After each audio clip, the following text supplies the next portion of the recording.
ஜீவநீரோடை ஊழியங்கள் வழங்கும் இதயத்திற்கு இன்று ஒரு சிந்தனை. தீமை நன்மையாகும்.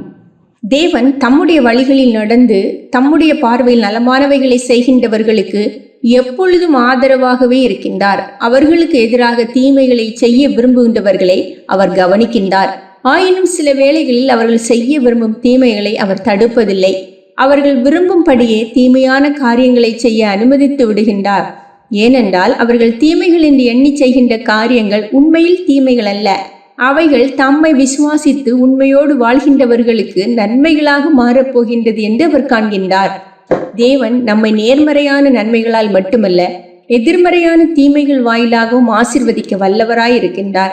யோசேப்பின் சகோதரர்கள் அவனுக்கு தீமை செய்ய விரும்பினார்கள். தேவன் தடுக்கவில்லை. ஏனென்றால் தீமை என்று எண்ணி அவர்கள் செய்ய விரும்பிய செயல் யோசேப்பிற்கு நன்மையாக அமையப் போவதை கர்த்தர் கண்டார்.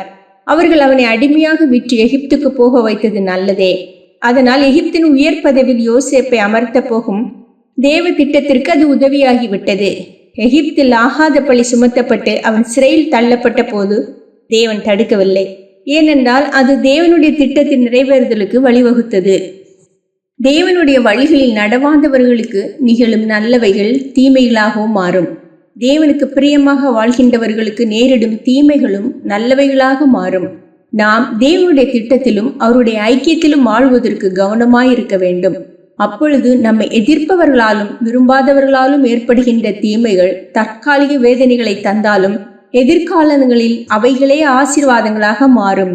சில தோல்விகள், இழப்புகள், நஷ்டங்கள், அவமானங்கள் நம்மை வீழ்த்த வந்தவைகள் போல தோன்றலாம். ஆனால் அவைகள் நம்மை உயிரிடங்களுக்கு கொண்டு செல்லும் ஏணிகளாக மாறும்படி கர்த்தர் செயல்படுவார். தாவீதை ஒழித்து கட்ட சவுல் விரும்பினான். ஆனால் அதுவே தாவீது உயர்ந்து நிற்க உதவியது. சிந்தனைக்கோ, நீ தேவனுடைய பிள்ளையானால் எதிர்ப்புகள் உன்னை உருக்குலைக்க அல்ல, உறுதிப்படுத்தவே வருகிறது.